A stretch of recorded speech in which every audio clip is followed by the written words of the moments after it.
Bismillah, alhamdulillah, wa salatu wa salamu ala rasulillah wa ala alihi wa sahbihi wa man wala. Welcome to the Fiqh of Purification class. This is class 4B. I call it 4B because last time we talked about the types of water when it comes to flow, and we classified it as flowing water, which is the ma'ul jari, and stagnant water, which is divided further into two types. One is al-ma'ud da'im, which has a source, but it doesn't have an exit, right?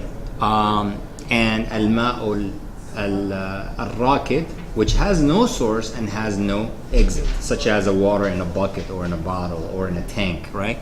And why is that important? Because these situations happen, and when you might have water from that situation, and you want to know, can I do ghusl from it? Can I do purification from it? So let's move to hadith number 6. If you don't have the book, do you have the book? Do you have it now? Yes, no? So I'm going to read it to you. So hadith number 6, I'm going to read it in Arabic. So any of you speak Arabic? You look Arabic, right? Yeah, we're Arabic. Subhanallah, both of them. Oh, wow. Okay, so you can speak Arabic and you can listen to Arabic. You understand? Oh, mashallah. Alhamdulillah. Yeah, I know Tasneem also study. Okay, Abir, you have a problem. You got to learn Arabic. Okay, so Naha Rasulullah sallallahu alaihi wasallam. This is from the hadith said, حدثنا رجل من الصحابة. A man from the Sahaba, didn't even mention a name, told us, نهى رسول الله صلى الله عليه وسلم أن تغتسل المرأة بفضل الرجل أو الرجل بفضل المرأة وليغترفا جميعا. What this means in English is a man from the Sahabas told us, Allah's Messenger ﷺ forbade a woman from bathing with the water left over by a man, and a man from bathing with water left over by a woman. Instead, they should both scoop handfuls of water together, right? And this hadith is hadith sahih in Abu Dawood and An-Nasa'i, right? Abu Dawood and Nasa'i are the collection of hadith such as al-Bukhari and Muslim, and right, and all this stuff. And if you want to study these kind of things, where does the hadith come from, and the narration and the chain of narrations and the hadith and the matn and all that stuff, this is something called ilm al-hadith, or the science of hadith. Very fascinating, but it's very tough for me because I have a very bad memory. And if you are in the ilm al-hadith, you need to know who's the strong narrator, who's not, who's weak, who has weak memory, who lied before, and all that stuff. So I'm really having trouble with it. So let's step back 1 second. What was the ruling, which from last class you would not know, so it's okay, but Tasneem or Abir, if you remember, what was the ruling on used? When we say used, is left over, right? You have a bucket, you have a tank, I used the water, and now whatever is left over, someone else used the water. What was the ruling for such a thing? Can you use that water for ghusl or for wudu? Yes? Anybody know? It was a yes, right? And how did we derive that? This is one step from last class, but just to recap in case you get it. Number 1, all waters that we know are used to some degree, right? They are reused, right? In nature, they come from somewhere, they go up, they go down, so this is the water recycle concept. Number 2, there is no evidence that we know of, and by the way, all these are PDFs on the Facebook, but you're welcome to absolutely take notes. That's a great thing. There's no evidence that Prophet Muhammad ﷺ told us that you cannot use water or leftover water for wudu or for ghusl. There's no hadith about that. And number 3, the golden rule that we've been talking about it over and over is, as long as there is no change to the water in terms of smell, color, and taste. Smell, color, and taste. As long as there is no change to the water in terms of all these 3 elements, then the water is pure. Then the water is pure and I can use it for anything else. Just a quick thing also for the new sisters.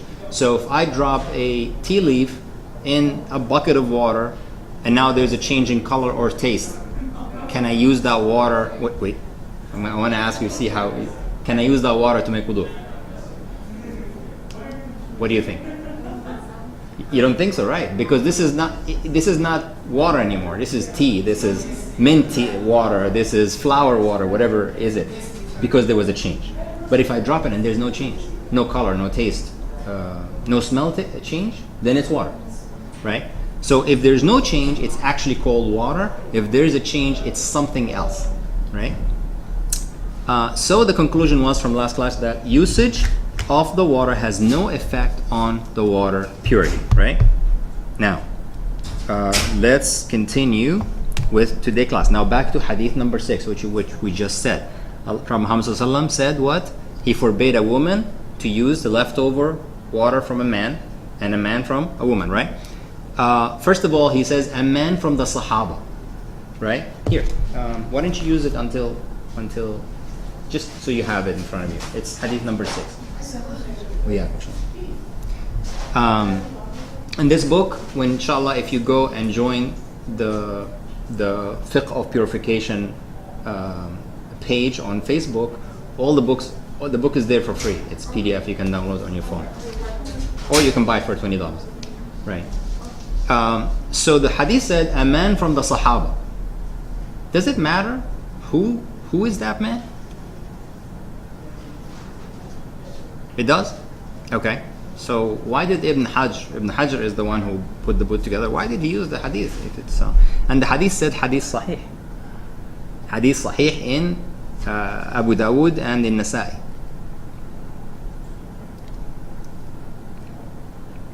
Wait, repeat your question? So the hadith said a man from the Sahaba told us blah blah blah. The name is not known. Is that important in this case? Well, he's a Sahabi, so obviously... Perfect. He's a Sahabi. We trust the Sahaba. Right? Whoever collected this hadith checked what? Checked the narrators. The narrations. And the narrations were all trusted. Right? And so from this person to this person to this person, it was all trusted, and they classified the hadith as sahih. That's it. Right? So we do not matter. It doesn't matter who is this. What is the meaning? What is the literal meaning of this hadith? If you read this hadith, what does it tell you?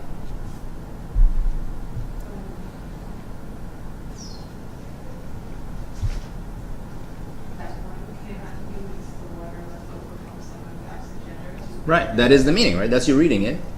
Right. So, naha in Arabic, naha Rasulullah, meaning forbade. Right? Now, which man and woman are we talking about here? A man cannot use from wife and from just give it up. From the woman and the woman from a man. Who are these men and women? Any man and woman? Husband and wife, right? You'd be surprised that a student of knowledge, third year fiqh, said any man and any woman, and the sheikh told them, you're in trouble, you don't realize that. They're not supposed to be any way together. It's a man and a wife. It's a husband and a wife, right? He was just looking at the hadith and just literally stuck in it. Okay. So this prohibition, naha meaning forbade. Remember we talked about this either last class or the class before. Sometimes forbade means what? Haram. And sometimes forbade means makruh, right? And we discussed that last time. Is this prohibition in this case make it haram or make it makruh? What do you guys think? Prophet Muhammad ﷺ forbade a woman from bathing with the water left over by a man and a man from a woman.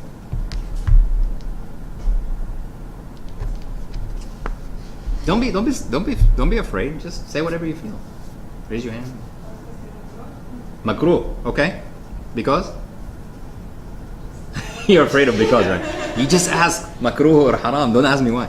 Okay, anyone else think it's haram? No? How about it depends?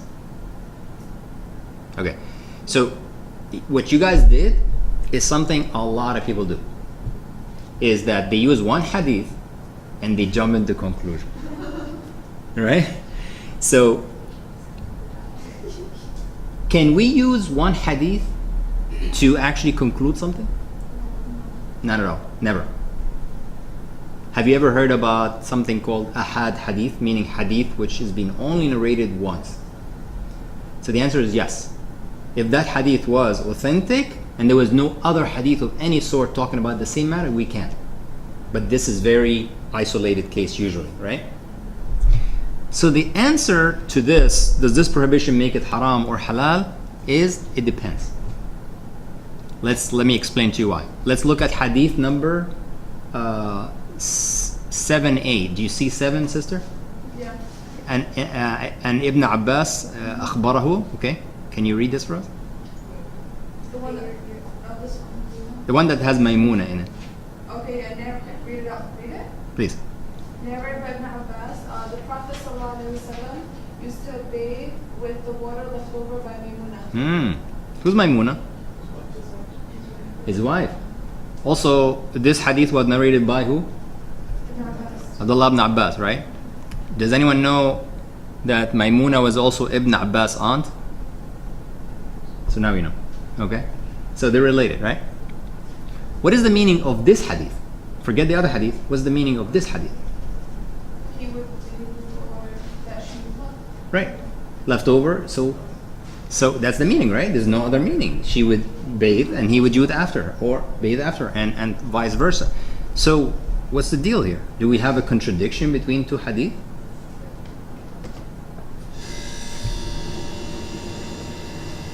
You're saying no because your respect for the hadith. I'm sure there's an explanation. Yeah, there's an explanation. That's a good answer.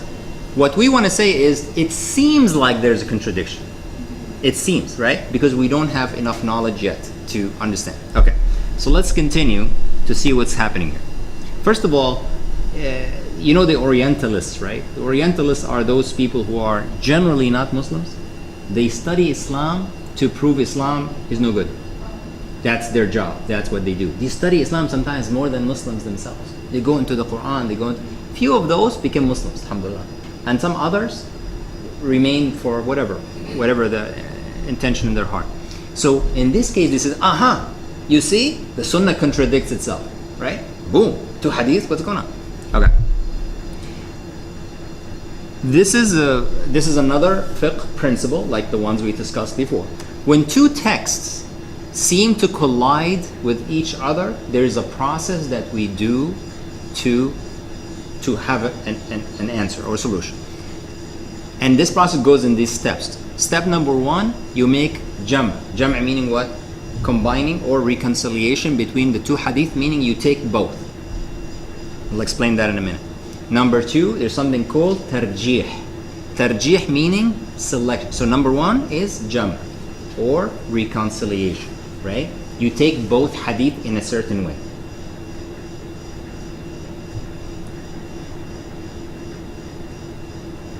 Number 2, if that didn't work, number 2, tarjih. You take one and not the other, even though both are correct and authentic.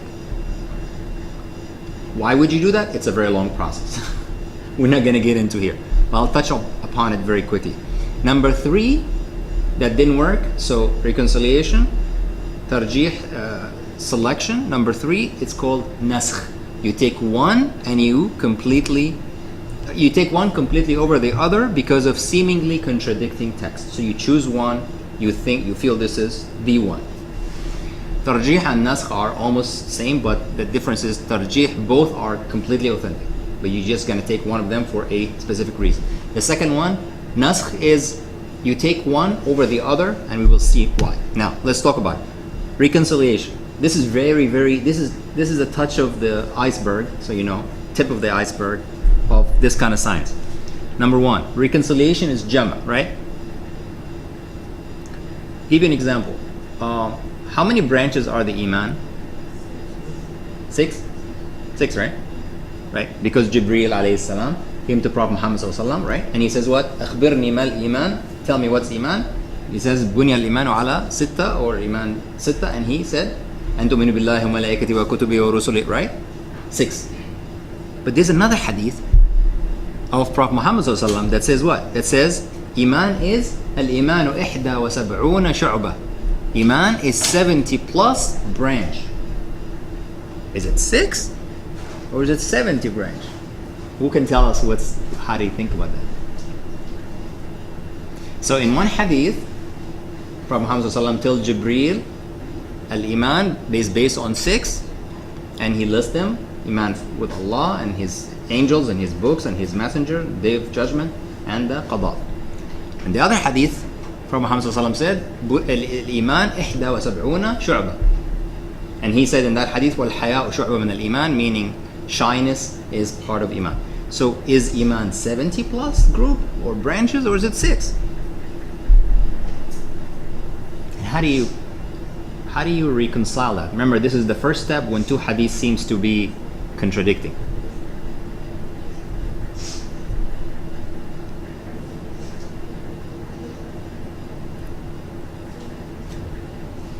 No one to consult with, Abir, sorry. The other guy is not here. What do you guys think? Just yes. What's your name? Nada. Yes. Is it that one is like referring to the pillars of Iman, and then the other is referring to like whatever makes up Iman? Yes, excellent. So the base, the foundation of Iman is those 6, right? And then there is branches that is built on it, right? And then there's so many other pieces of the Iman. So there's no contradiction. This is reconciliation. That's how you reconcile. That's how you combine two hadith, even though in the very first look, it seemed like there is a problem. Okay. Another example. An old man came to Prophet Muhammad sallallahu alaihi wasallam, and he came to him in Ramadan. He said to him, "Can I kiss my wife while I'm fasting?" Prophet Muhammad sallallahu alaihi wasallam said, "Yes." A young man came later, "Can I kiss my wife while I'm fasting?" He says, "No." What's going on? Why did he tell this man yes? Why did he tell this man no? Does he just like this guy? He doesn't like this guy? What's the key word? Context? Okay. What do you mean by that? Like, he knows that the older man knows when to stop. The old man knows when to stop. Or knows, like, how each individual would act. Yes, perfect. Because an old man can control his desire more than a younger man. General. We'll talk about the general case. So this is reconciliation. It's the same law, but because of this is an older man, this can actually happen, right? So this is another example of reconciliation. Now, tarjih or selection, very, very long process. So I'm just going to tell you, tarjih, when two texts, two hadiths seem to collide, we can do the second step, which is selection, which is choosing one, right? Even though both are correct and authentic. There's a whole science behind that. For example, you can choose a hadith which has more narrators over a hadith which has less narrators. That's one criteria they use. More over less. Another criteria is you select a hadith where the narrators were around the Prophet Muhammad ﷺ longer time than the other narrators of the other hadith. Those were around him longer time than the other ones. A third criteria is that the narrator or the narrators were stronger in memory over the other narrators of the other hadith. So stronger in memory over weaker in memory. And another criteria, there's more, but these are the main, is that you take the hadith which has a specific meaning that takes precedence over one which has more general meaning. That's when you do this tarjih. So both are authentic, but you're saying this one has more narrators than this one. This one has narrators who has stronger memory than this one. This one was specific for this situation over that one. That's when you do tarjih. And I'm going to stop here because tarjih is a very complicated matter. Let's keep going. And the third way to do when you have seemingly collision between two texts is naskh. Naskh is in English abrogation, meaning you take one completely over the other, right? For example, what's zawaj al-mut'a? Anybody knows? Or the mut'a, or the temporary marriage? Can anybody know what that is?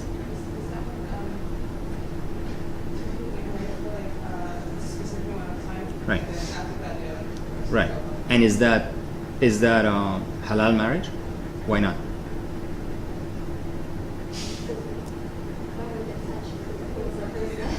Yes.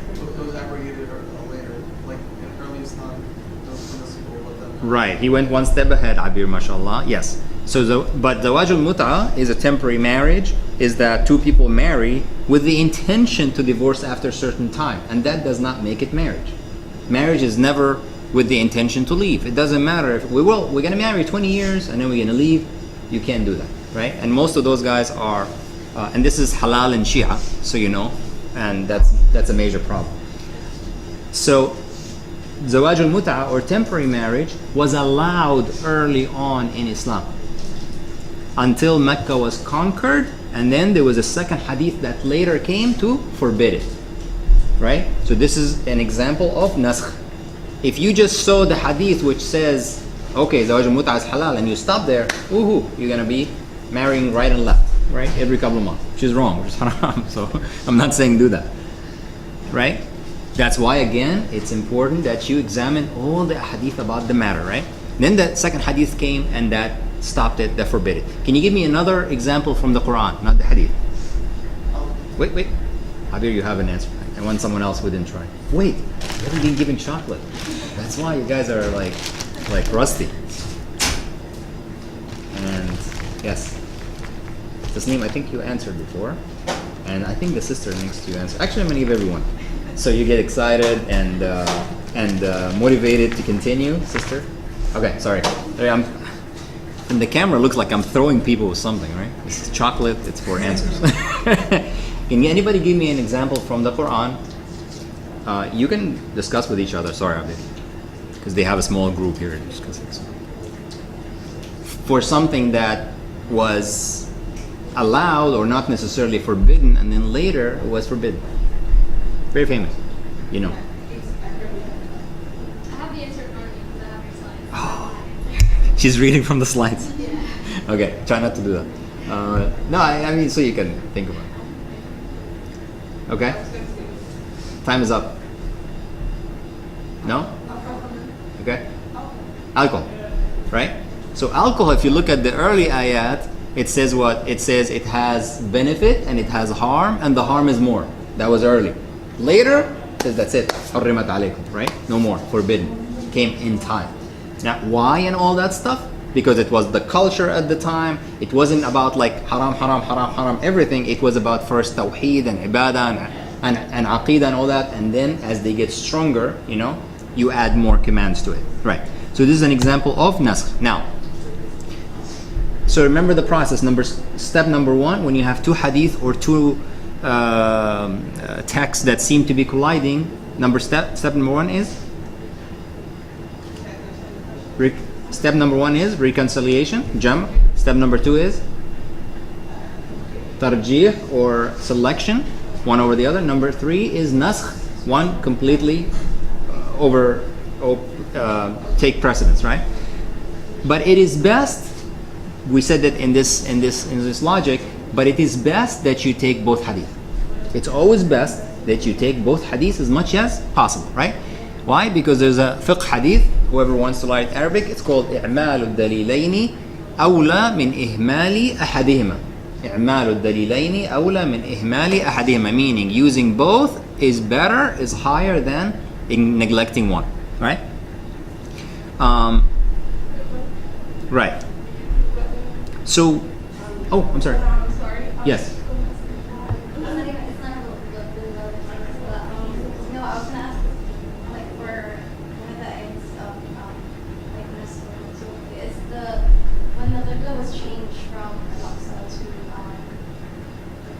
To Mecca. Yeah, to Mecca. Is that considered? Is that abbreviation? I don't know. I mean, it's in the same context kind of thing. I guess you can think of it that way, maybe, but it's not a ruling to a specific thing. It's the matter of worship. It's here now. It's here. So, yeah, maybe, but yeah, but you get the idea, right? Okay. Now, before we reconcile, now we have two hadith, right? Hadith number 6 and hadith number 7a. Hadith number 6 was Prophet Muhammad ﷺ forbade the bathing of a woman, a wife, from her husband's leftover and vice versa.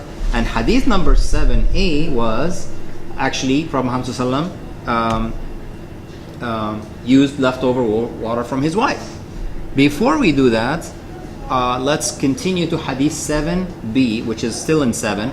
It says, اغتسل بعض أزواج النبي. You see that? اغتسل بعض أزواج النبي صلى الله عليه وسلم في جف. Anybody wants to read it in Arabic? It's up to you. You don't have to. If you want to, you can do that. I'm not going to test you in Arabic. I'm just saying if you like it. You want to?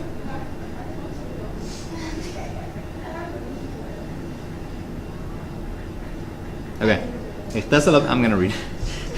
اغتسل بعض أزواج النبي صلى الله عليه وسلم في جفنة فأراد رسول الله صلى الله عليه وسلم أن يتوضأ منه فقالت يا رسول الله إني كنت جنبا فقال إن الماء لا يجنب. Meaning, one of the wives of Prophet Muhammad صلى الله عليه وسلم took a bath from a vessel. And then the Prophet came, and when he wanted to take a bath from that same vessel, meaning whatever is left over, she said to him, I was sexually impure, I was junub. And he told her, water does not become sexually impure. The water itself does not become sexually impure. So keep that in mind. Right? So what that means is, number one, water does not become sexually impure, does not become junub itself. Number two, this is an agreement, this hadith agrees with the concept that what? That water can change through what? Only through color, taste, or smell. Meaning, if we say this water has changed, change has happened to color or smell or taste, right? This is an agreement with, because Prophet Muhammad just said this water did not become impure.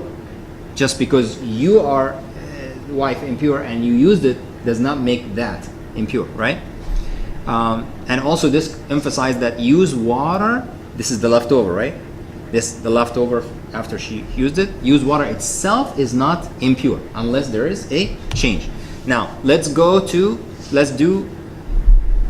now reconcile between Hadith 6 and Hadith 7. Hadith 6, what does it do? It prohibits that practice. Hadith 7, what does it do? It allows it, right? When this happens, when something prohibits is haram, and when something allows it's makruh, right? When this happens, then it becomes makruh. It becomes the lesser value, right? Which means it's makruh to bathe between a wife and a husband from the leftover water, right? Why? Because one is haram, one is makruh. If it was haram, how come Prophet Muhammad did it, right? Okay. You might say, wait, so if it's makruh, why Prophet Muhammad did it? Because he want to tell us it's makruh. Because the other one he told us it's haram, right? Otherwise it will be completely allowed, right? Now, also understand, we probably talked about this earlier, in Islam there is something called the illah, and there's something called hikmah. What is illah? Arabic speaking people know. Illah meaning reason, right? The reason for something. What's hikmah? Hikmah is easy, right? Wisdom, right? Everybody knows hikmah, right? Okay. So, when you travel, is the illah, is the reason to shorten the salah. When you're traveling, you do what? You can shorten the salah. So if someone asks you why you do that, the illah is I'm traveling. The reason is I'm traveling. Allah told you, when you travel, that's it. You can shorten the salah, right? What is the wisdom? Why do we shorten the salah? Why can we shorten the salah when it's traveling? Make it easier to reduce difficulty, right? Okay. Another one. What is the illah? What is the reason to pray Maghrib? What? No. What is the reason you start praying Maghrib? Oh, okay, Maghrib, I'm going to pray. Sunset. The reason, sorry, maybe it's confusing. Of course, all the praise, it's fun. But I meant, why is the reason to start praying Maghrib is sunset came. That's the reason, right? What is the wisdom of praying Maghrib or any prayer? Allah, we don't know. We know it's good for us. But why is it Maghrib 3 rak'ah? Allah alam, right? So some of the wisdoms we don't know, right? Some of the wisdoms we don't know. Now, this is very interesting. I want you to think about this.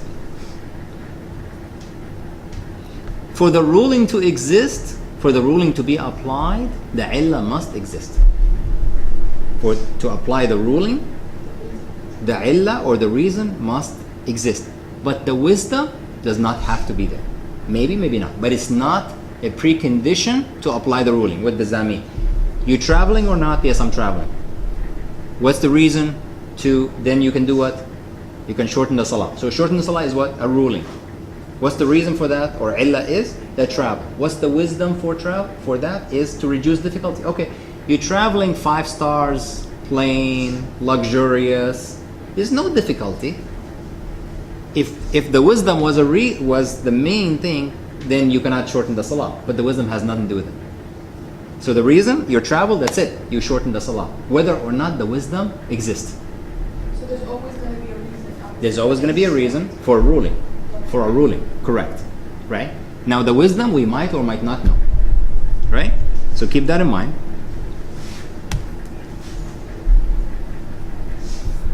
Right.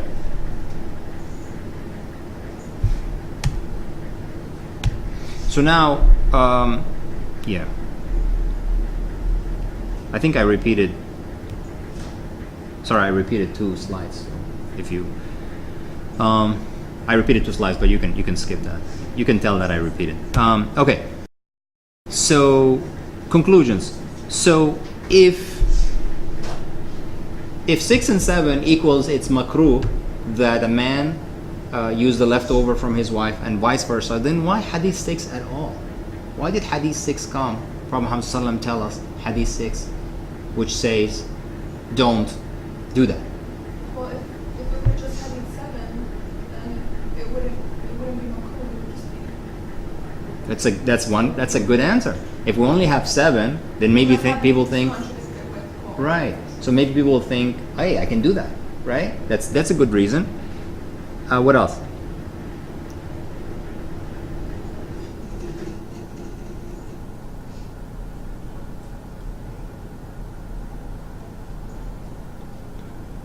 How about someone says, okay, I know you. If we were okay to use the leftover, period. Someone say, I don't know, ew, right? Someone can say that. Naturally, might say that, right? So the nature might be against that, right? So maybe someone would not have wanted to use the leftover. So that's why this thing to make it makruh to start with, right? And also, in the same time, you cannot prohibit it because the water itself is still what? Still pure. The water itself is still pure. It's the process, not the water. Remember that the water itself remains pure, right? But it's the action of doing so. So now that we know hadith 6, let me ask you, what about a man using a leftover water from another man, roommate, or a sister and a sister, a woman and a woman? Is that haram, halal, makruh, mustahab, wajib?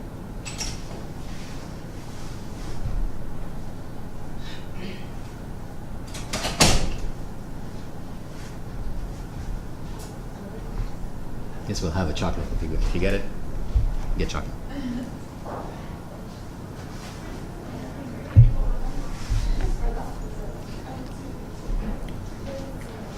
Apparently, you did not order the fiqh hats, right?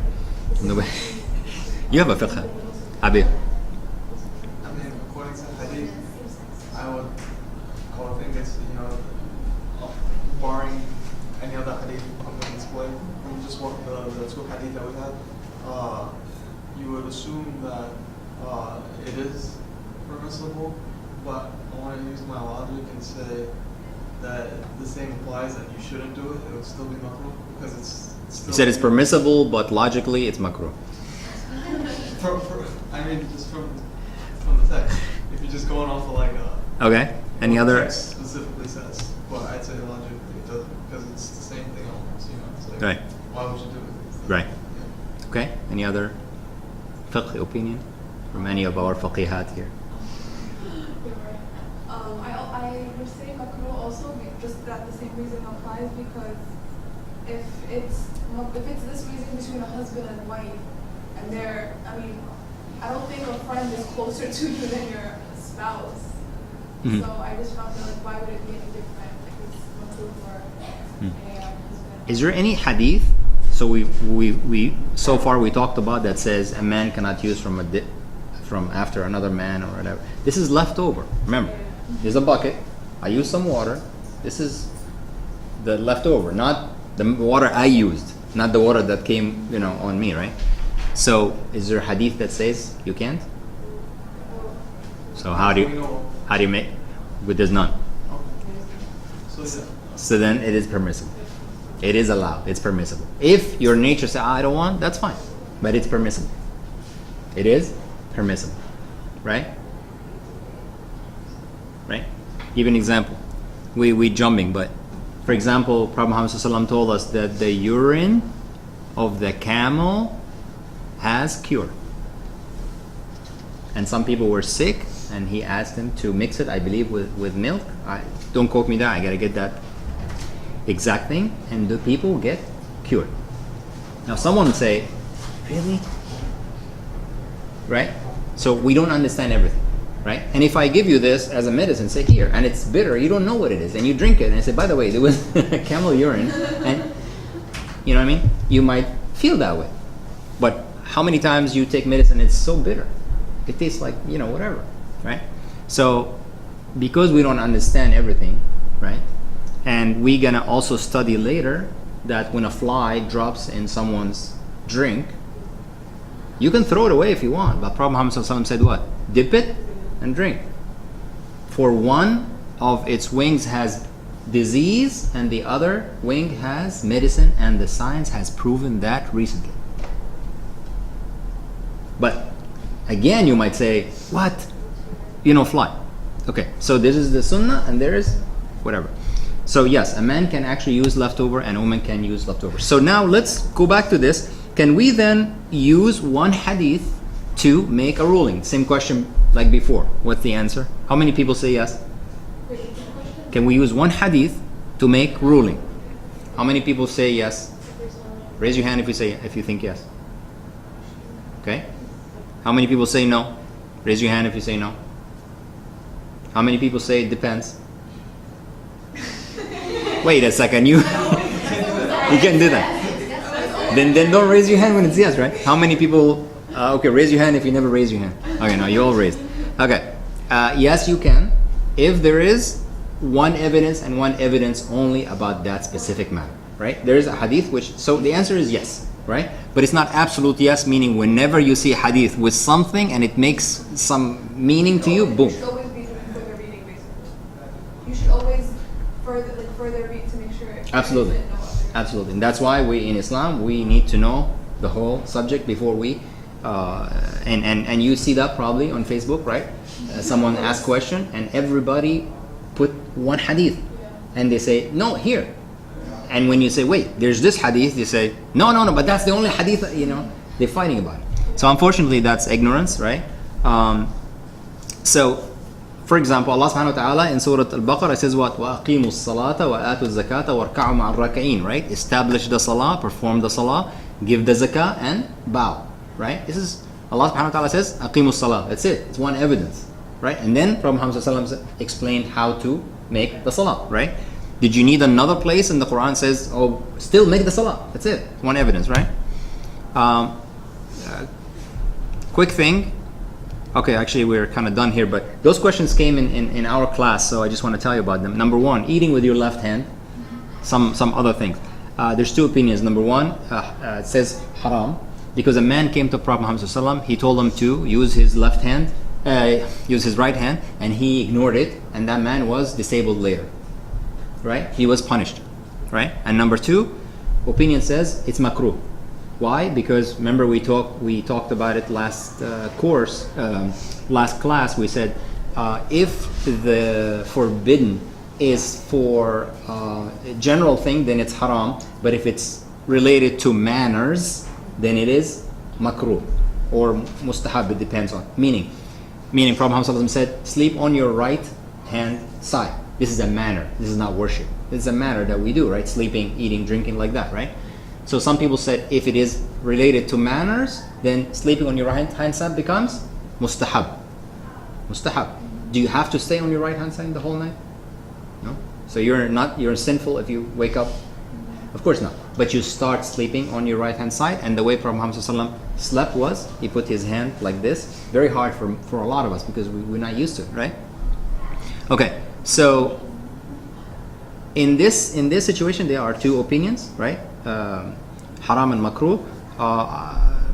The stronger opinion that it is actually haram using left hand because of the man that was punished. If there was no punishment, it wouldn't have happened. Now you might say, wait a second, psychologically, when you train the kid, when they're a kid, to actually use the right hand, they will do that.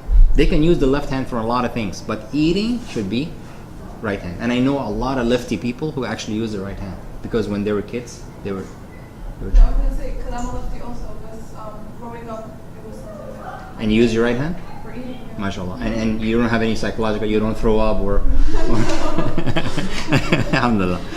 Exactly. Because the body is how you train it. It's like fasting, right? In the first 2-3 days, oh my God, I'm so tired. At the end of Ramadan, you don't feel like eating, right? People even who smoke, which is haram, but that's a different situation, different subject altogether.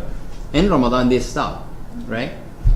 So okay. Next thing is eating and drinking while standing. Prophet Muhammad ﷺ told us that there's hadith that says don't do it. Don't do standing and eating and drinking, right? That means makes it haram, right? But we also have the practice that Prophet Muhammad ﷺ himself drank from Ma' Zamzam while he was standing in front of Kaaba at least once. Ali ibn Abi Talib radiallahu anh said that we used to eat and drink while we are standing, meaning sometimes, right? So that makes it makruh. This is a situation where it's haram or makruh, right? You take the lesser one, it's makruh, right? And why is it not haram? Because you go to public bathroom and it's, well, sorry, talking men. Talking bathroom. Never mind. You're going to work and you have a meeting and you're running and you have to, you can sit and relax, but you have to really catch this, whatever. You can eat quickly and go, understand that it's makruh, so it's best that you plan your time, of course, right? Okay. So, questions so far? Yes. Regarding Zamzam, is it recommended to drink it standing up, or is it recommended to drink it sitting up? Anything that you drink or eat, it's best that you sit. It's best that. I don't know if it's correct, but I heard that you're supposed to drink Zamzam standing up based on that hadith, but I don't know. No. That's exactly what people did. They look at one hadith, he was standing and they said, that's it, you drink Zamzam while you're standing. No, this was a specific case. But Prophet Muhammad ﷺ said, generally when you eat or drink, you sit. That takes precedence over that one specific case. Okay? So sorry, any other questions? Yes, Nada. Is there a hadith on yawning? On? Yawning. Yawning, yes. Yawning, and we're going to try to cut the hadith so we can go to the next thing, because if we open it up, we're going to end up in so many things. Yes, there's hadith on yawning that when you yawn, you better that you hold it. And if you can't, you cover your mouth. But this applies also to praying. You're praying and you're yawning, it's best that you try to hold it, right? But if you can't, then this is the time you can actually move to cover your mouth, right? And if you must yawn, even when you cover your mouth, don't make noise. Some people, that's really bad manner for Muslims, and inshallah, I was telling Brother Abir, this is a very tough course. It's all analysis and stuff. A lot of people are like, whoa, what's going on? I think you guys are enjoying, so that's good. But most people, when it comes to fiqh, they just tell me the rule. Tell me the rule, halal, haram, I don't, whatever. But knowing how to derive things and how to get to things make a lot of difference, right? That's if you want to advance in fiqh, inshallah. So inshallah, next semester we'll talk more about, I'm thinking either stories or manners. I think we need to talk about manners, because not that we don't have manners, but a lot of us, like I didn't know that. Like Prophet Muhammad ﷺ said, it's best that when you eat closer to the earth. Because when you sit on table, it makes you more boosting on, this one makes you more humble, right? Now, I have problem, I must stretch that's fine. When you have necessity, you do, right? That's not a fard. That's not fard. That's mustahab, right? But it's also like a manner of doing things, right? And there's manners to a class, which we talked about. First class, right? Manners or etiquette of class. SubhanAllah, Islam teaches us every single thing. And when you actually learn it really matches al-fitrah. It really matches fitrah, the correct fitrah. right? So anyway, so we're not going to expand on that. 723. Can I keep going? A little bit. Can we keep going a little bit? Maybe 20 minutes? Okay, we're going to talk about dogs. Okay? Or from New York, you say dog, right? My wife always say, don't say dog. I said, okay. I'm not New Yorker, but I've been here a long time. So, okay. So let's go to hadith number 8. We have the paper for this one. Huh? We have the paper for this one. Oh, you have the paper? Yeah, that was one that she was printing. You have the book? Sister, you have the book? Oh, you have the slides. Okay, nice. I like that. She's ready. She has the slide. So hadith number 8 عن أبي هريرة رضي الله عنه. Who's Abu Hurairah? You know. Who's Abu Hurairah? I'm not asking you so it scare you so you don't come to the class. This is so we know. Sometimes we know a little bit here and there. Sahabi who did what? What is he famous for? Most hadith, right? Why is he called Abu Hurairah? Like his name? Yeah. Isn't What? that related to cats? Yes, related to cats. Do you know the story? Doesn't he always have cats in his sleeve? Yes, there was a cat in his sleeve. Prophet Muhammad ﷺ was visiting him, seeing him, whatever, and this small cat jumped in. Cat in Arabic is hurra. When in Arabic you want to spoil someone, you make it smaller, so it becomes Hurayra, right? And he says you're the father of the Hurayra, you're the father of that small cat, right? We love cats, me and my wife. We have 3 cats, so I love this thing. Assalamu alaikum. So, and next class, inshallah, we're going to talk about cats. A little bit about cats and camels and pigs and donkeys and stuff like that. And believe me, it's important. If you don't think it's important, wait until next class. Let's just say that. Okay. So the hadith number 8, Abu Hurairah said, طهور إناء أحدكم إذا ولغ فيه الكلب أن يغسله 7 مرات أولهن بالتراب. Meaning, Prophet Muhammad said, the purification of the utensil belonging to one of you. Do you have the book? Do you have the book, Abir? Yes. Okay, you can look with me. So the purification of the utensil or a bowl or a dish, something that you can have the water in, belonging to one of you, if it has been licked by a dog, is to wash it 7 times using earth for the first time. This was narrated in Sahih Muslim, and in At-Tirmidhi it says using earth for the first or last. There's 2 narrations, first or last. Okay. What is the word tahur? Do you remember that? Sorry, from the first class. Oh wait, you answered good, so you deserve a chocolate. Tahur is?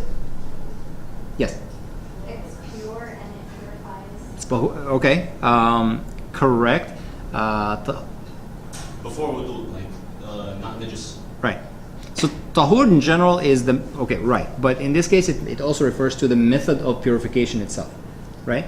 So so when you say tahur ana'i ahadikum, meaning the way to purify the vessel is this, right? Number 2, it says what you need 7 times to clean it, right? Now in Muslim, it says the first of which is with earth, meaning clean earth, clean sand. In At-Tirmidhi, it says the last of which is, meaning different narrations, right? Is earth. Okay, so we'll keep that in mind. We're going to come back to this hadith. Keep that in mind. When a dog lick from a vessel which has a liquid of some sort, water in this case, okay, you're going to wash it 7 times, either the first with sand or the last with sand. We'll get to that. Okay, so my first question to you is the dog itself pure or impure? Impure is najas, right? Or impure? What do you think? The saliva is impure. The saliva is impure. Anything else? What about his tail? Trying to throw you off. Okay. Hold on this. I'm not going to give you the answer because we're going to get to this. Okay. What's the difference between najas and najis? What's the difference in Arabic? Na-ja with a fatha, and the other one is na-ji with a kasra. Najas or najis. Najas is impurity. Najis is something that's impure. Or a male. Close. Yeah. Close but not correct. She has the. You can look at the. Okay. Najas is that the object itself is inherently impure. It's born like this. It is inherently impure by nature, right? The najis is something that can become impure. Can become impure, right? Very slight difference in Arabic, but that's what it is. So Allah subhanahu wa ta'ala, when He says in Surah At-Tawbah, Ya ayyuhalladhina amanu innamal mushrikuna najas. The non-believers are najas, right? Wait, so they are impure, why? Because of shirk. So actually, you can be pure or impure based on tawheed and shirk, and that is that spiritual purity or impurity. So we know that in Islam, there is spiritual and there's physical, right? The spiritual is, if you are mu'min, inshallah, you are pure. So this is more of impure of the heart kind of. Correct. Not like physical. There's both.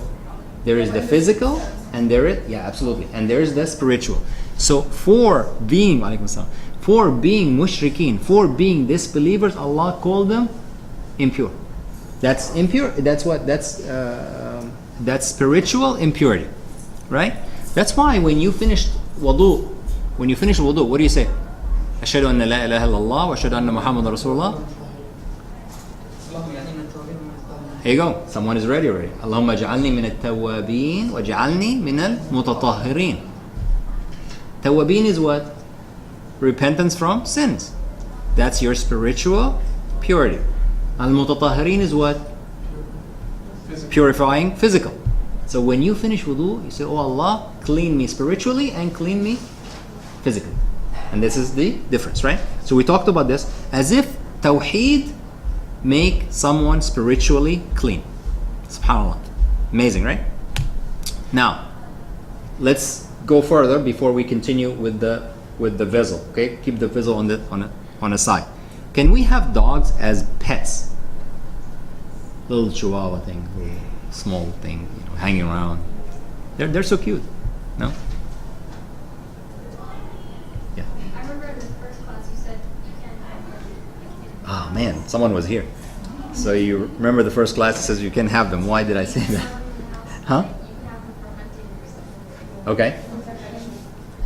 Right. So the answer is yes or no. Can we have them as pets? Depending where. Hmm? Inside your house or outside? Yeah. This is what we use it. As pets outside the house. Outside the house. Mhm. For protection. You said as pet. I said as pet. The word is, can we have them as pets? Now protection is a different thing. Okay, so you mean just for no reason, like they're just. Yeah, pet. Yeah, give him food and hang out and stuff. Throw the ball, he runs after it, right?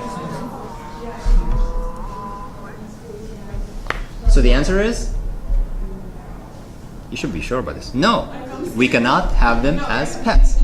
We cannot have them as pets. The dalil. Okay, number one. From Muhammad ﷺ said, "Man amsaka kalban فإنه ينقص كل يوم من عمله قيرات." Whoever hold the dog, hold meaning own a dog here, right? This hadith is not there. This is it's in the slides. It reduces every day your deed by a qirat. They asked him what's qirat in another hadith. He said it's a mountain of deeds. Every day you're losing a mountain of deeds. And there's another hadith say 2 qirat. But the point is, if you have a dog in the house, it reduces your deeds by huge amount, right? But in the same hadith says, إِلَّا كَلْبُ حَرْثٍ أَوْ مَاشِيَةٍ, except a dog for herds like you have sheep and goats and stuff, which means what? Protection. The protection of the goats, or for hunting. What does the hunting mean? Food and getting shelter, Hunting other animal. You can either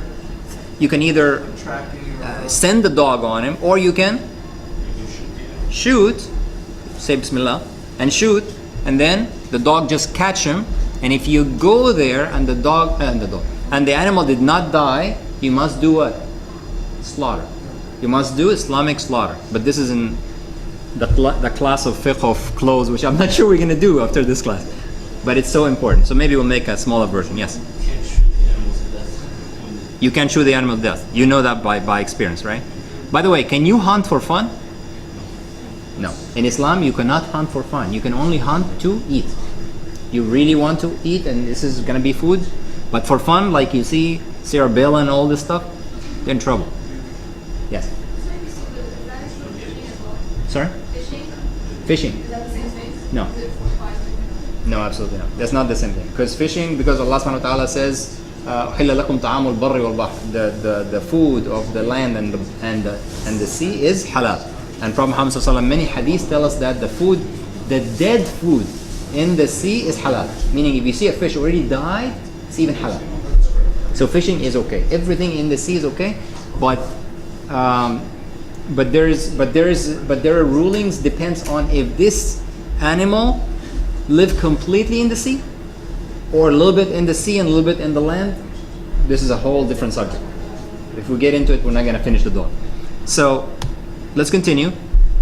So basically, you can only have a dog for protection or for hunting, right? And in either case, like Sister Amal, like Sister Amal said, cannot be inside the house, right? Must be outside. Now, also there's another hadith. Prophet Muhammad sallallahu alaihi wasallam, Jibreel alayhi salam was coming to visit him, and then he was late. He asked him next day what happened. He says there was a dog in the house.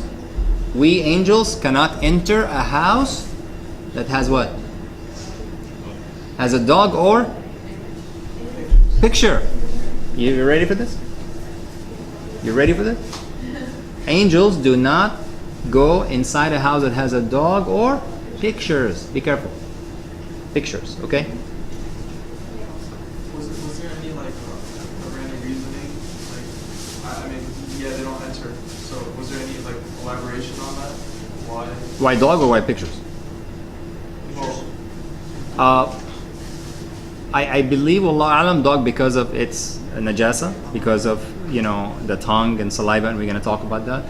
The pictures because it's imitating the al-khalq, and some people says the pictures, and this is a whole different thing. If you draw someone, you imitate Allah subhanahu wa ta'ala, and the Day of Judgment says you imitate this, try to make life in them. The other one also say even if you take picture and you hang it, then it becomes a reason for pride and stuff, and you should not do that. You should take them down. So an electronic picture in your camera is okay. Some people say that. I am with the absolute no, but that's me, right? It's makruh. I go with haram. I go with haram, and this is the thing about fiqh. There's not specifically one opinion, but hanging picture on the wall is haram. There's no debate there. Is there a difference in opinion on There's no difference of opinion on that. Based on the hadith? Based on many hadith, yes. Also, you might say, wait, I read to XYZ scholar. They realize this. There are modern imams, modern scholars, modern meaning the past 50 years or so, that making up things that majority of the Sahaba, of course, the Quran and Sunnah and the Sahaba and the great imams, right, the madhabs, do not agree with. So now, so I'll give you an example. I'm sorry if I'm telling you the bad news, but Islam is all good news. Music is haram. It's not makruh. It's actually haram, right? You will not find one scholar from the old times. Of course, I can give you the dalils from Quran and Sunnah and the Sahaba. But if you even go further, Abu Hanifa, Ibn Hanbal, Shafi'i, Malik, all of them says music is haram. All of them. I recently saw some scholars 20, 30 years ago, no, music is halal because they have no knowledge. They base it on one hadith. Prophet Muhammad ﷺ came, Aisha, there was two slaves from Habasha, they were singing and stuff, and they said, see? First of all, these two slaves or two girls were very young. And it's okay if they are a young girl to sing. It's okay if the girls are young to sing for other girls, right? But if it's adult woman and she sing, it's not okay. In the same hadith, Abu Bakr radiallahu anh said to him, you allow the mazamir al-shaytan, you allow the instruments of the shaitan in the house of Prophet Muhammad, and Prophet Muhammad ﷺ never negated that, never says, what do you mean? Which means musical instruments are haram. And we can inshallah, if you're interested, I can post on that and read it, please. And it takes time. It takes time.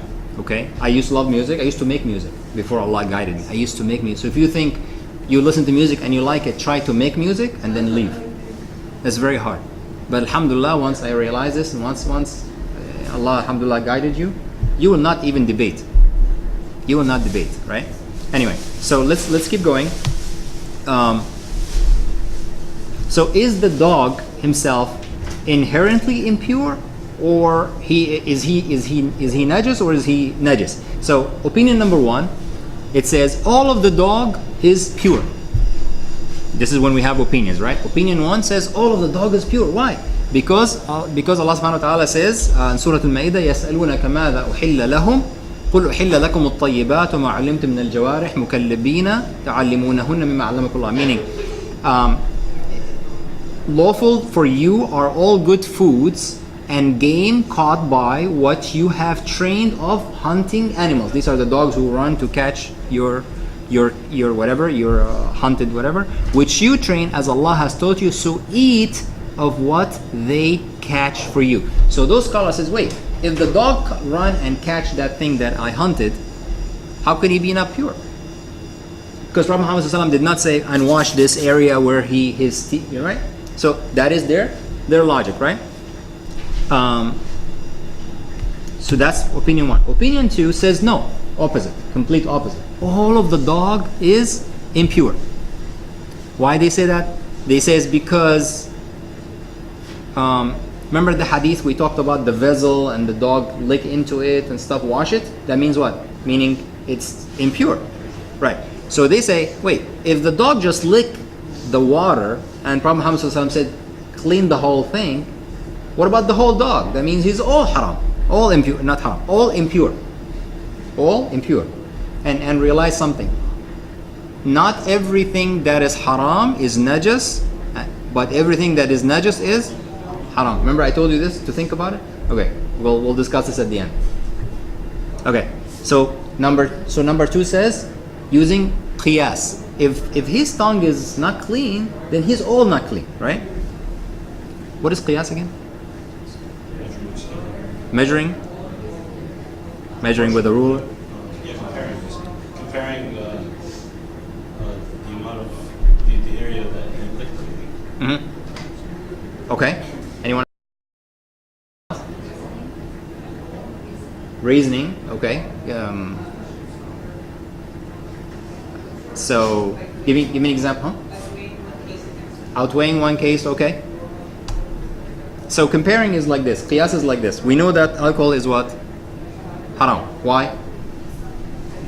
Because Allah says so, but because it intoxicates the brain and you don't know what you're doing, right? What about drugs? Is there anything in the Islam that says drugs are haram? No. But drugs does the same thing, intoxicate. So by qiyas, you says using this, which we know very well the rule, now this is also haram. This is called qiyas, right? All right.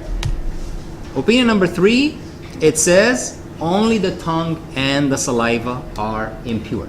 Only the tongue and the saliva are impure. Why? Because Ibn Umar is one of the Sahaba radiallahu anh, he says dogs used to come and go at the masjid during the time of the Messenger of Allah, and they did not use water or any parts of that masjid. The dogs come and go, and Prophet Muhammad never said clean this earth, clean this where they went, right?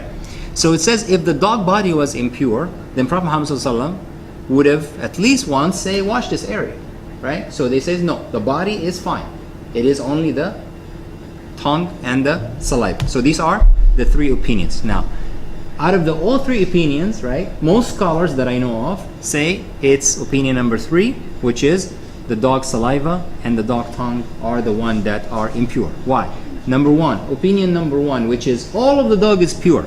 This cannot be correct because of the hadith that says you have to wash after the dog licks the vessel. If he was pure, why do you have to wash after the licking the vessel?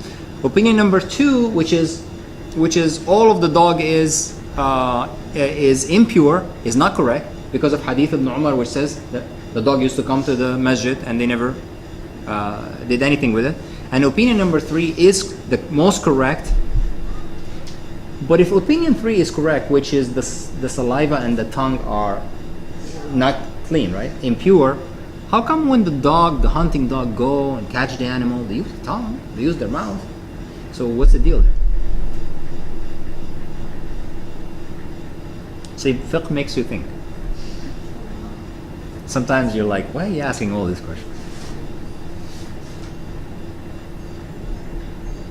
What's the question? Question is, since we said the strongest opinion is that the tongue and the saliva are impure, but when you go hunt, the dog run and catch the thing with his mouth, so maybe he touches it. So how come we eat it? I read the answers. I said I already read the answers. Oh, you read the answer. Okay. So this is the answer of Ibn al-Qayyim. It says that the harm from the dog's saliva will be neutralized because it's a necessity. It's hunting. It's exactly like this. You are in the desert. There's no food. You're gonna die. We studied that fiqh principle before, which says what? الضرورات تبيح المحظورات. When in hardship allows for ease. You're in the desert, you're gonna die, it's nothing, and all of a sudden all you see is what? Pork. Are you allowed to eat it? Yes. Are you allowed to eat whole of it or just to survive? Just to survive. And you must hate it in your heart, and you must stop immediately when you find a halal alternative. Why? Because in Islam, the first thing is to protect the soul, to preserve the body, to preserve the soul. So if you're gonna die, then it's okay to eat it. Wait, isn't pork full of germs and bacteria and all this stuff? So what's up with that? But it won't kill you. Why not? Well, You're in the right path. well, if you don't eat anything, you're bound to die faster than eating. Right. Right. So the scholar says because this is a necessity, your body neutralizes those bacteria. SubhanAllah. Your body acts that way. Maybe it's something to be discovered, but that's what the scholars of Islam talk about. Now, so now let's go back to the hadith which says if the dog licks from the utensil, right? What happens to the water itself in the vessel? Is it now impure? Is it pure? Okay, impure. Okay, so that was opinion one. It says water will be impure. He touches it, water is impure, right? The second opinion says no, it remains pure because I didn't see any change. If there was no change, no color change, no smell change, no taste change, so it's pure actually. But washing it, like described in the hadith, is ibadah. So opinion number one was when the dog licks from the vessel, the water will be impure. Okay.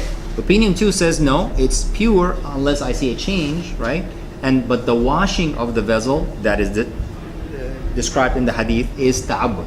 Opinion three says no, it really depends on the change. If there's change, then it's impure. The most accurate opinion, wallahu alam, is opinion three, that it actually depends on the change, but you still need to throw the water away. Why? Because there's another narration that says if the dog licks from a pot of water, you throw the water. You throw the water because we think, Allah alam, that there will be harm in that water. That's why Prophet Muhammad ﷺ told us in another narration of this hadith is that if the dog licks from the pot, you throw away and to throw away the water, right? And it was actually proven only recently that those people who have dogs at home, who kiss their dogs and everything and the saliva in the mouth, actually they get diseases nobody else gets. They get diseases nobody else gets. And by the way, if you kiss the cat, nothing happens. I do that because our cats, and no, he knows I love cats, but no, because Prophet Muhammad ﷺ told us the cat is pure. It's pure, and you will see that next class. One of my favorite classes. So now, okay, so we know that if the dog licks the water itself we will not call it impure unless there's a change, right? But the hadith said you must throw it away. So now washing, do we have to wash it 7 times? So I'm gonna go through this a little bit quicker.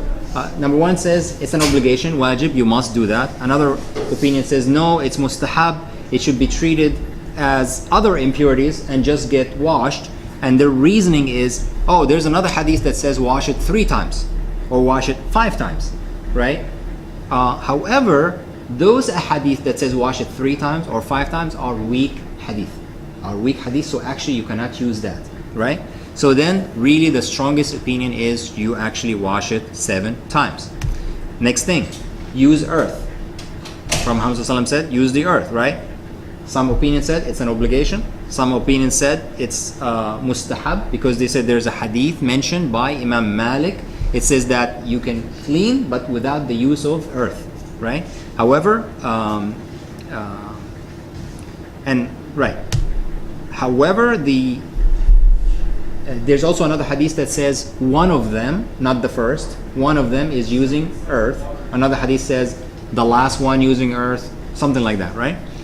However, all these narrations, the strongest narration is the one that says the first of the washes are with the sand, right? So this is what we are going to take. So basically, who can tell me, so a dog comes, let's take some scenarios, right? Scenario number 1, dog come and drinks from your pot or dish. What do you do? Raise your hand if you know the answer. Yes. I guess we empty out whatever's in there. Throw the stuff, throw the liquid. Then you wash it with like dirt first. Like sand. Wash it with sand, And then 1 time, Yeah. and then another 6 times with water. and then 6 with water, right? Got that? Next one. You are in the elevator, okay, and neighbor show up with his dog, and the dog likes you, and he touches your clothes. Not with his tongue, with his body, touches your clothes. Raise your hand if you know the answer. What do you do? I didn't write the answers on this one, right? So cool. Now you don't know. Raise your hand if you know the answer. Think about all the hadith we took. Wait, just touches me? Touches you, right? Like this, like, you know. Oh, it doesn't look. Doesn't lick you, not the tongue. Okay, he knows. Also, no. Raise your hand if you know the answer. It's okay, you can give it a try. You answered the first one, so I'm going to give them a chance. Nothing. Nothing what? You don't do anything? You don't do anything. Absolutely. You don't do anything. Because there's nothing. There's nothing about, remember the body of the dog we established is fine. There's nothing najis about the body. Right? So he touches you. If you don't like the hair, just do this. Use the roller. Fine. As long as he doesn't Right. lick your clothing. As long as he doesn't lick your clothing. Correct. As long as he doesn't lick your clothes. Now, let's come to the next scenario. Inshallah, we're finishing. Let's come to the next scenario. The dog actually licks your clothes. Now what? Raise your hand. Raise your hand if you know the answer. Yes. Huh? You cannot pray with those clothes, yes, but what do you do with the clothes? You don't touch them anymore? You just hang them on the wall? Huh? You wash them? How many times? Once? Put them in the laundry, okay.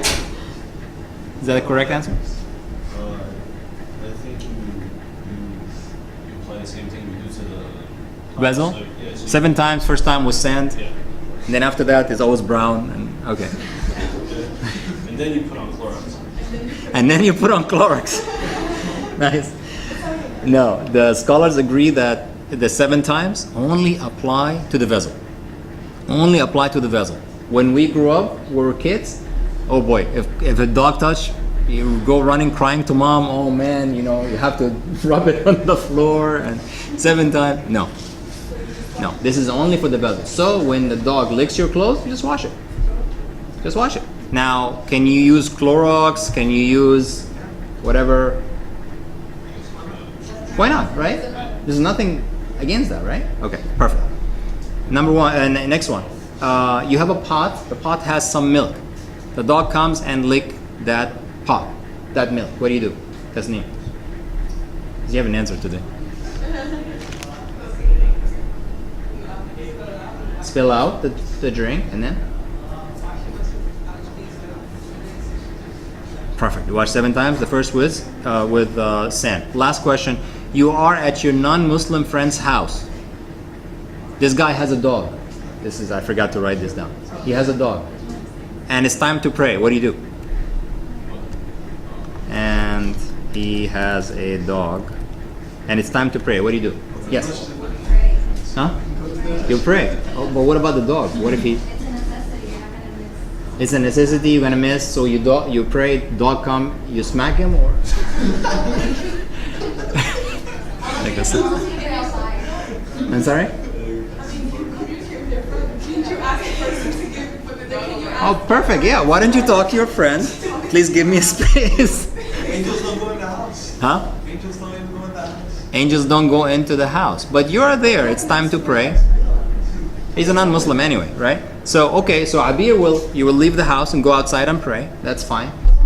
You can ask for a room. That's fine too. You can ask for a room and actually pray because it's not your house. It's good to keep perspective. You know, you don't want to make it.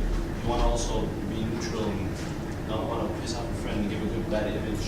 Right. You want to feel comfortable with your decision. Right. So you want a separate place and stuff. You know. There's nothing wrong with praying in that house though. If you ask for like a room or anything. No, there's nothing wrong to my knowledge to pray because it's not your house. You're not owning the dog. You just be there. You're not the one, you know. And so Nada says we can pray, but if the dog touch you, it's okay. Continue to pray because it's not my dog. And then sue the friend later. Yes. What if you're like staying for a period of time at that person's house? We have a dog. It's a good question. And actually, what if they're not? What if they're Muslim, but they're like very stubborn? They're Muslims, but they have a dog, right? And you're staying in the house because whatever, you hang out, okay? So But there's like, yeah. Like, what do you do? Same thing would apply. what do you think? Well, first of all, you want to avoid the dog touches you, right? So that's important. So if you are in the house and the dog is there, you're constantly playing, running around and stuff like that. I don't know. And whenever you pray, you must have a separate place. As long as he did not touch your clothes, you're fine, right? What if he touches the Carpet. Yeah. If you're sure he touched that carpet, then you don't want to touch it. If you're not sure, this is a great question. So she said, you're in a house, they have dog, Muslim, non-Muslim, doesn't matter, they have a dog. If he's Muslim, you need to give him dawah, you need to tell him. If he's not Muslim, you're not going to give him dawah. You cannot, the first thing be like, get rid of the dog. He's going to like, don't come back, right? You need to explain Islam to him first. Okay, so, and she's scared. What if he touches the carpet that I'm going to pray on? What do you do? Are you constantly, cleaning the carpet or? You can ask your friend if the dog is free to roam all around the house, and He is. So I'm sorry, it is. okay, So you're about to pray and you're like, did he touch this ground? I don't know. This dog is so friendly. What's going We on? go back to the lecture where you said if you're unsure. Someone was here. Oh, I love it. That's a great answer. Great answer. If you're unsure, if like, Do you remember the principle, fiqh principle? yeah, certainty doesn't remove doubt. Certainty is Uncertainty is not removed by doubt. certainty is not removed by doubt. There's a principle in fiqh that says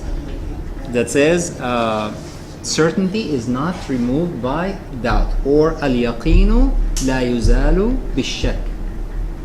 Let's make it simpler. You made wudu. Sorry if I'm repeating this, but for the purpose because it's the first time. You made wudu. You're not sure if you broke your wudu. You're not sure, but you're sure that you made wudu. Then you have wudu. What was sure? You have wudu. What was not sure? You didn't have wudu. Then you didn't have wudu. Opposite. You know that you did not have wudu. You can't remember, did I make wudu or not? What is sure? That you did not have wudu. What is maybe I made wudu, then you don't have wudu. Same thing. Certainty is not removed by doubt. Did you see him actually licking that spot? No. Then it's clean. Then it is clean because Muhammad said, كُلَّمَا جَفَّ فَهُوَ طَاهِرٌ. Anything that is dry is pure. If you see something, and this is what happened for people who, they go to a hotel, right? They go to a hotel, they don't have a carpet, whatever. They don't have their own carpet, and like, I don't know, man, I'm not touching this carpet. I'm not praying on this carpet. I don't know what people before me did, right? How do you know? Do you see anything on it? No. It's dry? Yes. That's it. Then you pray. And by the way, praying with the carpet is not necessarily sunnah. It's nothing to do with anything. So people like, I must pray with the carpet, is nothing to do with sunnah. You just want a clean place, fine. Same thing with this, right? Some men, in Bangladesh, Pakistan, India, right? If they don't wear this, then, oh my God, my praying is not happening, and that's not correct. That's not correct, right? I like to wear it. It just looks cool. And I always say that in the khutbah. Sometimes, one time, I was in a masjid, and the majority of people were Bengali. And I was explaining to them about bid'ah and stuff like that, because it's like you cannot introduce something in the deen and say, this is it, we have to do it, when Prophet Muhammad ﷺ never did it, right? So in the khutbah, I says, and this is not sunnah, and I took it off. And I see like people like fainting. In the khutbah, people like 5 old guys there, and the other 5 like, okay, that's it, we're gonna take his head off. And then I explained to them, and it was tough. They told me, don't come back. All right, fine. SubhanAllah. Don't come back. That's fine. That's fine. But you need to explain, your deen. Allah subhanahu wa ta'ala tells us, "Kuntum khayra ummatin ukhrijat lin-nas." You are the best nation ever came to humanity. Why? The second thing says, "Ta'muruna bil ma'ruf wa tanhauna 'anil munkar wa tu'minuna billah." Because you make amr ma'ruf and nahy 'anil munkar, and you believe in Allah, that's why you're the best nation. When you stop doing amr ma'ruf and nahy 'anil munkar, you're not the best nation anymore. Prophet Muhammad ﷺ told us, don't be like the Jews and don't be like the Christians. Who did what? They stopped, their scholars, their imams stopped telling people what to do, right or wrong, and they just joined them. So Allah subhanahu wa ta'ala is angry with them. And so we're done. Any questions? Yes. I have one. It's about Jama'ah. Can you speak during Jama'ah? Let's say, or like, what are the etiquettes of Jama'ah exactly? Like, let's say you need to instruct someone to do something while during the khutbah. So You need to do it? You need to instruct someone to do something. Let's say, like The imam? No, or even let's say, even if you had to tell the imam something, or it's just someone listening. Right. The khutbah. So in the khutbah, right, in the Salatul Jum'ah, Prophet Muhammad ﷺ said, once the imam goes in the minbar, if someone tells someone, shh, sah meaning, faqad fasaq, he made a sin. So if you see someone talking, and you even turn and say, shh, you have made a sin. Just leave him alone. After the Jum'ah, you explain to them, right? Now the imam who's standing, he sees something wrong, he can say something. Guys, don't talk. Guys, come closer. If you must do that, and for necessity, you can stand up and do this, but don't talk. That's a necessity though. You're not just doing it because you like everyone to be here when there's a space. There's a necessity, right? You should do that. But you go to masjids and the imam is making khutbah and people are standing at the door, donation for the masjid, whatever. You cannot talk. It's end the story. It's respect for the Jummah, and it might ruin your salah, right? The other things that of etiquette when you pray Jummah, for example, I don't know, you got sisters do or not. You don't have to, right? Men do.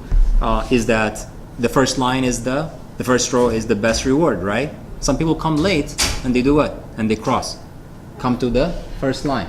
And that's Prophet Muhammad said, you are hurting Muslims. Don't do that. Don't cross. Do that. The sunnah is when you come, you sit where it is. When you find space, you sit. And when you come, you should go all the way to the front. Fill that up first. And then there. And there. You go to masjid. What people doing? What are people doing? By the wall, everyone. There's space there, but like. The other thing is, from the sunnah, don't what is the word? Don't make the qibla on your back. A lot of people when they pray, they turn and the qibla is behind making dua. The sunnah is to make dua looking at the qibla, right? But you say, wait, but the imam turned. The sunnah for the imam after the salah is that he turn and look at people. But if he's going to make dua, he must also turn to look at the qibla, right? These are all etiquettes from the Salatul Jum'ah and others. And the best place for the sisters to pray is their house, but that doesn't mean they cannot pray in the masjid. They can pray in the masjid if they are sure there's no fitna, if they don't put makeup, if they don't put perfume or wear high heels and all that stuff. You guys are trouble. So that's why I'm kidding. But it's allowed. But the best place for the sisters is their house. The best fard salah for the brothers is the masjid. But the sunnah salah is at home. A lot of people pray, right? They pray dhuhr, and then there's 2 and 2 after dhuhr, they pray there. It's best you go home and pray your sunnah in that home, because Prophet Muhammad ﷺ told us, unless you are going to miss the sunnah, you're at work, you cannot go home, then you pray sunnah where you are. Why? Because when you pray those extra prays, it could make people show off. It could make kibr in your heart. Because this is the salah now I'm praying, I'm very long, wow, 5 minutes, wow, this guy is very pious, right? And you shouldn't do anyway, right? Because we talked about this 2 khutbahs ago on Friday about sincerity, right? Sincerity, which is al-ikhlas, is one of 2 conditions for Allah subhanahu wa ta'ala to accept our deed. We're done with the class, by the way. You can close this if you want. But I just want to continue with this for a second. Unless you think it's good to have it, it's up to you. Sincerity is so important, okay, because our deeds are accepted only based on 2 conditions. Number 1 is fi sabilillah, for the sake of Allah, not for the sake of Allah. You only do it for Allah. You don't do it to show off. You don't do it because your friend is looking at you. You don't do it because whatever, right?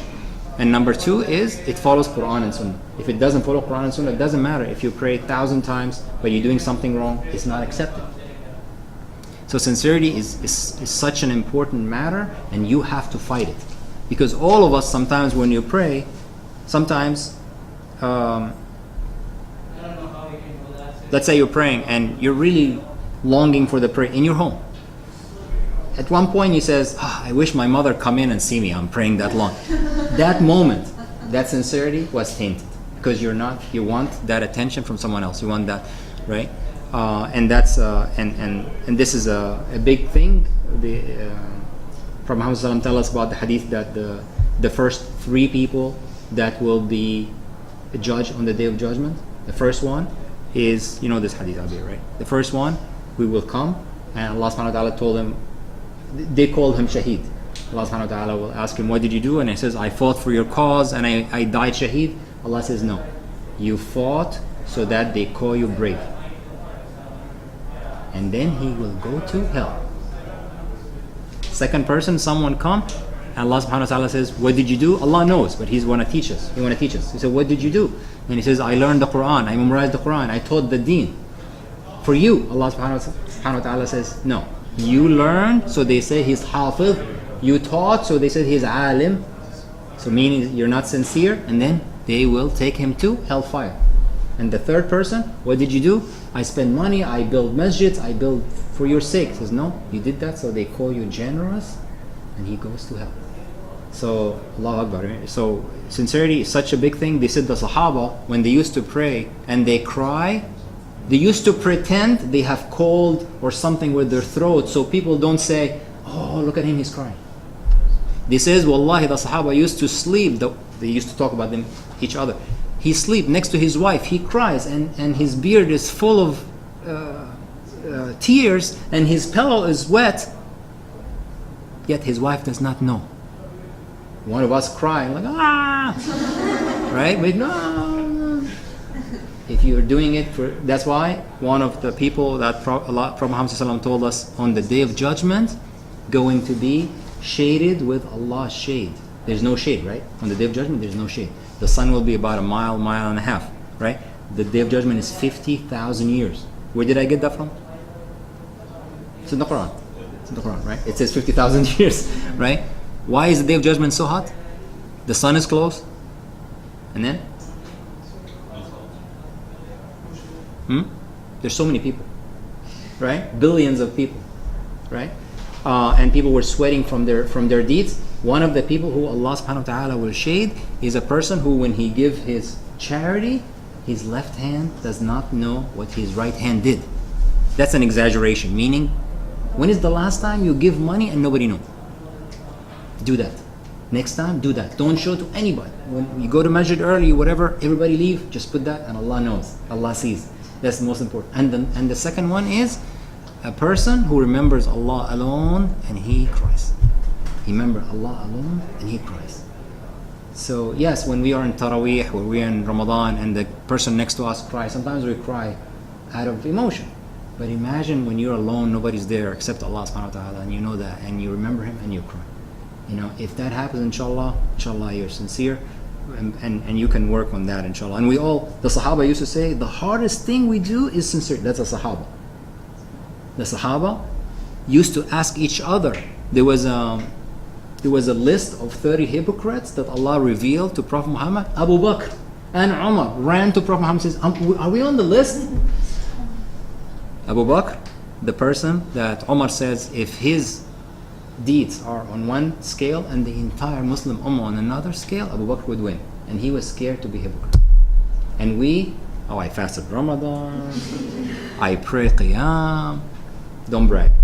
Don't brag. I have a question because you asked about Jum'ah. So, you're also not allowed to say salam, like offer your salam to someone. Once you come in and the khutbah is on, yes, you don't. What if someone doesn't know that and he offers you salam? Don't do anything. Just look at it. Just smile. That's it. Just smile. Don't answer. You're not supposed to answer because what overrules here is you don't talk. But after that, you must tell him. But after that, you must tell him, yes. And offering the salam is very important, right? Prophet Muhammad ﷺ told us that one of the signs of the Day of Judgment, minor signs, is what? Is what? When people don't offer salam. Right. When people only say salam to people they know. You see it, right? You go to a masjid, right? Salam alaikum. Nobody answer you. Only one guy, hey Abir. He knows you, right? And not only that, he see Abir, there's like 50 people here. Salam alaikum. But you should say salam to that you know and that who you don't know. They said Prophet Muhammad ﷺ would say salam to people, to a person.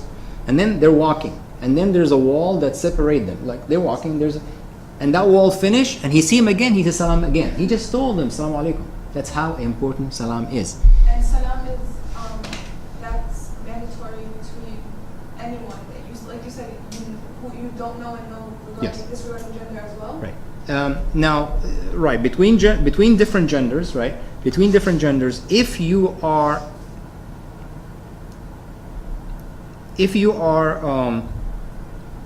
gonna say salam to a brother, you should not, soften your voice. It should be straight. Assalamu alaikum. And it should be, if you know that there will be no fitna of some sort. If there's any doubt, then it's better not. Right? But if he says salam alaikum, you can answer, but your answer is alaikum salam. Not alaikum salam, rahmatullahi, what's up man, what's going on? And Prophet Muhammad said, you will not enter Jannah until you love one another, and you will not love one another until you say salam to one another. And we do not love one another. We always say we love each other, but when was the last time you know about your brother or your sister? Just beyond, hey you doing man, how's your family? You actually know what do they do, and you actually say, do you need anything? Can I help you with anything? Is there anything? When was the last time you helped someone? And I'm not trying to put you down because I'm talking to myself. I'm talking to myself first.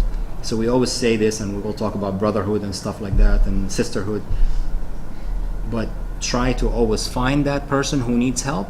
Allah subhanahu wa ta'ala, Prophet Muhammad ﷺ told us that whoever relieve a hardship from his brother or from her sister, Allah will relieve one hardship from the Day of Judgment. Allahu Akbar. You want every single one of those out, because the Day of Judgment is scary.